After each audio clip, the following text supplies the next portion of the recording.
अभी जो हमने फिनोमेनन पढ़े हैं रिफ्रैक्शन, ये बात याद रखिएगा कि कभी भी रिफ्रैक्शन अकेले नहीं होता। कुछ स्पेशल सरकमटेंसेस को छोड़कर जो अभी आपके स्कोप के बाहर है, रिफ्लेक्शन अकेला हो सकता है, रिफ्रैक्शन अकेला नहीं होता। रिफ्रैक्शन के साथ रिफ्लेक्शन जरूर होता है। कुछ कंडीशंस को, एक आध कंडीशन है जहां नहीं होता। नॉर्मली रिफ रिफ्रैक्शन के साथ रिफ्लेक्शन जरूर होता है। रिफ्लेक्शन अकेले पॉसिबल है, ऐसा पॉसिबल है कि केवल रिफ्लेक्शन हो, रिफ्रैक्शन बिल्कुल 0% है, हुआ ही नहीं। लेकिन रिफ्रैक्शन के साथ में रिफ्लेक्शन साथ साथ जरूर चलता है। ठीक है। तो जब भी हम रिफ्रैक्शन कहते हैं कहीं पर, वो रिफ्रैक्शन एक्चुअली पार्शियल रिफ्रैक्शन है, पार्शियल रिफ्रैक्शन है। और यहीं से एक नया फिनोमेनन निकल कर आता है, critical angle and total internal reflection. Total word यहीं से निकाला क्योंकि रिफ्लेक्शन, रिफ्रैक्शन अकेला नहीं होता, रिफ्रैक्शन के साथ रिफ्लेक्शन साथ चलता है। कैसे चलता है समझिए इसे। एक ये मैं सरफेस ड्रॉ कर रहा हूं, ऊपर है मीडियम वन, और बाय डिफॉल्ट हम इसे ले रहे हैं रेयरर। नीचे है मीडियम टू, और ये कैसा है, डेंसर मीडियम है। और यहाँ लाइट रे का रिफ्रैक्शन, लाइट रे का रिफ्रैक्शन है डेंसर मीडियम से रेयरर मीडियम की तरफ। ये एक नॉर्मल ड्रॉ किया।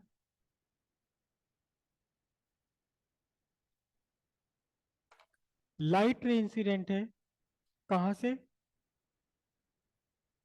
डेंसर मीडियम से, डेंसर मीडियम से रेयरर मीडियम में। तो डेंसर में एंगल छोटा, रेयरर में एंगल बड़ा, लार्जर एंगल हो गया। लेकिन ये तो रिफ्रैक्शन हुआ, इसके साथ साथ रिफ्लेक्शन भी जरूर होना है। अगर लाइट दूसरे मीडियम में जा रही है तो कुछ ना कुछ लाइट का थोड़ा बहुत पार्ट रिफ्लेक्टेड भी हो जाएगा इनटू द सेम मीडियम। यही रीजन है कि आपको पानी में अपना चेहरा, अपनी परछाई दिखाई देती है। जब आप यहाँ ऊपर पानी के खड़े, पानी में आपके चेहरे से लाइट गई तो कुछ काफी बड़ा हिस्सा पानी में चला गया अंदर, और कुछ रिफ्लेक्ट होकर वापस आया। वही रिफ्लेक्शन से आपको अपनी इमेज दिखाई देती।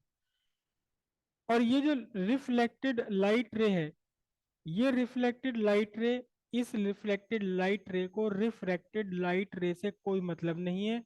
ये सारे लॉ फॉलो करेगी, लॉज ऑफ रिफ्लेक्शन। कैसा, कि जितना एंगल ऑफ इंसिडेंस है उतना ही एंगल ऑफ रिफ्लेक्शन होगा।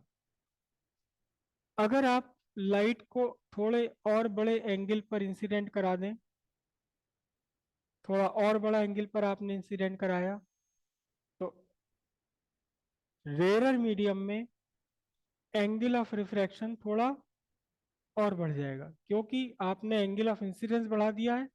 और रिफ्रैक्शन में रेयरर मीडियम में एंगल बड़ा ही बनना है, तो रिफ्रैक्टेड एंगल थोड़ा और बड़ा हो गया। इसी तरह इस लाइट रे के, सेकंड वाली लाइट रे के कॉरस्पॉन्डिंग एक लाइट रे भी होगी, जो कहाँ, सेम मीडियम में रिफ्लेक्ट हो जानी है। ये रिफ्लेक्टेड है, पार्शली रिफ्लेक्टेड, पार्शली रिफ्रैक्टेड। कितना रिफ्लेक्शन होना, कितना रिफ्लेक्शन होना है, कितना रिफ्रैक्शन, डिपेंड करता है मीडियम पर। हो सकता है 80% रिफ्रैक्ट हो जाए, 20% रिफ्लेक्ट हो जाए। हो सकता है 99% रिफ्रैक्ट हो जाए, 1% रिफ्लेक्ट हो सकता है 10% ही रिफ्लेक्ट हो पाए, 90% रिफ्लेक्ट हो जाए। डिपेंड करता है दोनों मीडियम पर और सरफेस पर। अब आप अगर इंसिडेंट लाइट रे का एंगल बढ़ाते चले जाएं, तो आपका यहाँ जो एंगल ऑफ रिफ्रैक्शन है बढ़ता चला जाएगा। एक पर्टिकुलर एंगल ऑफ इंसिडेंस के लिए, एक पर्टिकुलर एंगल ऑफ इंसिडेंस के लिए angle of refraction in rare medium, angle of refraction in rare medium बढ़ते बढ़ते कितना हो गया, बढ़ते बढ़ते 90 डिग्री हो गया। तो अब डेंसर मीडियम में वो एंगल, डेंसर मीडियम में वो एंगल जिसके लिए रेयर मीडियम का एंगल 90 डिग्री है, डेंसर मीडियम के अंदर वाले इस एंगल को आप बोलेंगे क्रिटिकल एंगल। सी से भी रिप्रेजेंट करते हैं या इसे रिप्रेजेंट करते हैं आई सी, क्रिटिकल एंगल, आई सी। तो क्या है क्रिटिकल एंगल?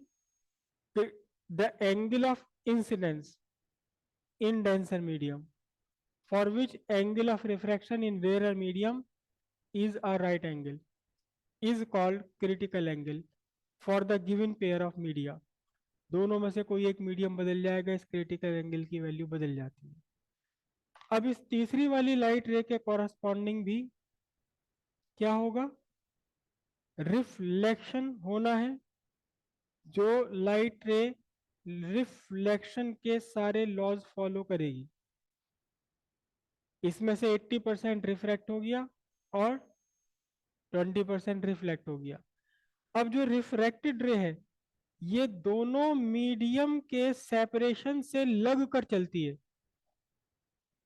दोनों मीडियम जहां सेपरेट हो रहे हैं उस सेपरेटिंग सरफेस से बिल्कुल मिलकर चल रही है। इस लाइट रे का एक स्पेशल नाम है ग्रेजिंग रे। क्या? Grazing ray.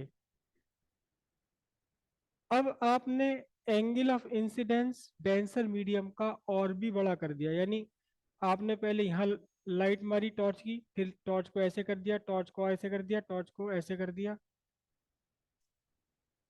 इरादा तो ये था कि पहले आपको दिखाता मैं पूरा करके, लेकिन थोड़ा टेंशन में नहीं ले रहे। एंगल ऑफ इंसिडेंस अब आपने बढ़ा दिया, क्रिटिकल एंगल से भी बढ़ा। तो रेयर मीडियम में एंगल बढ़ने की गुंजाइश ही नहीं बची कुछ। रेयर मीडियम से निकल करके लाइट बिल्कुल सेपरेशन पर आ गई थी। जब आपने एक लाइट मीडियम डेंसर मीडियम का एंगल ऑफ इंसिडेंस क्रिटिकल से एंगल से ही बड़ा कर दिया, तो अब ये लाइट रे का कुछ भी पार्ट रेयर मीडियम में नहीं जाएगा, बल्कि लाइट रे का 100% वापस क्या होना है, डेंसर मीडियम में रिफ्लेक्शन हो जाना है। ये क्योंकि कुछ भी पार्ट इसका रिफ्लेक्टेड नहीं है, टोटल का टोटल 100 का 100% रिफ्लेक्टेड है, इसलिए इसे क्या कहेंगे, इसको हम कहेंगे टोटल इंटरनल। इसलिए क्योंकि इनटू द सेम मीडियम हो गया, अंदर ही अंदर काम हो गया ये, internal reflection, total internal reflection. कब? जबकि एंगल ऑफ इंसिडेंस, ये वाला जो एंगल ऑफ इंसिडेंस है आपका, ये एंगल ऑफ इंसिडेंस इस समय क्या है, एंगल आई ग्रेटर देन क्रिटिकल एंगल। जो गिवन पेयर ऑफ मीडिया है आपका, उस पेयर ऑफ मीडिया के क्रिटिकल एंगल से भी बड़े एंगल पर लाइट रे इंसिडेंट हुई डेंसर से टूवर्ड्स रेयर मीडियम। तो अब रेयर मीडियम में लाइट का कुछ भी परसेंटेज, 2%, 1% भी नहीं जाएगा। टोटल की टोटल लाइट रे पूरी की पूरी इंटेंसिटी के साथ वापस into the same medium, into the denser medium reflect हो जानी, इसे बोलेंगे हम टोटल इंटरनल रिफ्लेक्शन।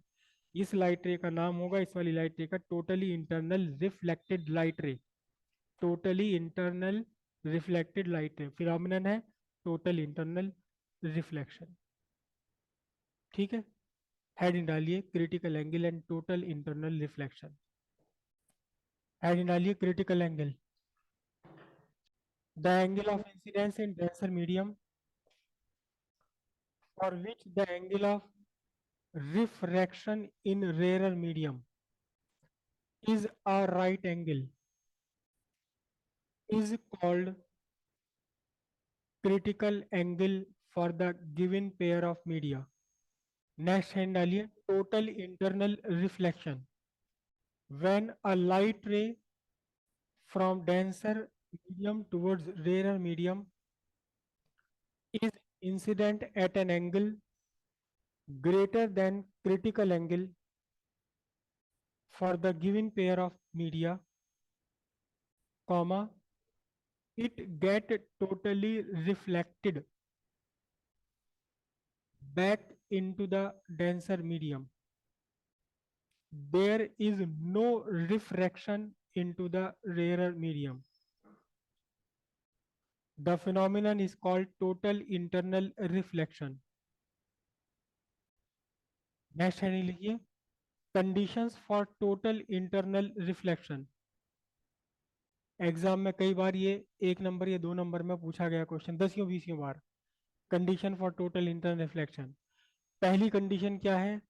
पहली कंडीशन तो ये है कि लाइट रे का जो इंसिडेंस है वो डेंसर मीडियम से रेयर मीडियम की तरफ होना चाहिए। कभी भी रेयर मीडियम से डेंसर मीडियम में जाने वाली लाइट रे का TIR नहीं हो सकता। पहली condition, light must be incident from denser medium towards rare medium. Second condition, angle of incidence must be greater than the critical angle for the given pair of media. दो conditions हैं इसकी, लिखिए। First condition, light must be incident from denser medium towards rare medium. Second condition, angle of incidence in denser medium must be greater than critical angle for the given pair of media. अब इस total internal reflection के behaviour से हम refractive index भी find कर सकते हैं denser का रेयर के रेस्पेक्ट में।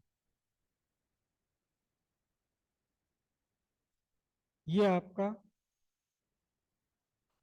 मीडियम 1 जो है कैसा, रेयर। ये आपका मीडियम 2 जो है कैसा, डेंसर। डेंसर मीडियम से रेयर मीडियम की तरफ एक लाइट रे इंसिडेंट हुई और एग्जैक्टली कितने एंगल पर इंसिडेंट हुई, एग्जैक्टली क्रिटिकल एंगल पर इंसिडेंट हुई। ये एंगल ऑफ इंसिडेंस कितना, critical angle of the for the given pair of media. तो अब एंगल ऑफ रिफ्रैक्शन कितना बना, एंगल ऑफ रिफ्रैक्शन बना एग्जैक्टली 90 डिग्री। ये आपका एंगल ऑफ रिफ्रैक्शन आ गया। ठीक है, यहां यहां आपका फर्स्ट मीडियम कौन सा है? नहीं, मैं इसे AOB ऐसे ले लेता हूं। ठीक, फॉर द रे AOB medium 1 is denser medium, medium 2 is rarer medium। तो स्नेल्स लॉ आप यहां लगाएंगे, by Snell's law at O point पर स्नेल्स लॉ आपने लगाया क्या, sine I by sine R, sine I by sine R equals refractive index. अब second medium कौन है, फर्स्ट मीडियम कौन सा है? तो अब refractive index of rare with respect to denser, second का फर्स्ट के रेस्पेक्ट में। इससे लाइट रे को स्नेल्स लॉ को इससे कोई मतलब नहीं कि कौन सा मीडियम डेंसर है कौन सा रेयर है, सेकंड का विद रेस्पेक्ट टू फर्स्ट। आई कितना है यहाँ पर, क्रिटिकल एंगल है, आर कितना है, 90 डिग्री है। आई क्रिटिकल एंगल है, angle of incidence is equal to the critical angle for the given pair of media. तो फिर एंगल ऑफ रिफ्रैक्शन कितना है, 90 डिग्री।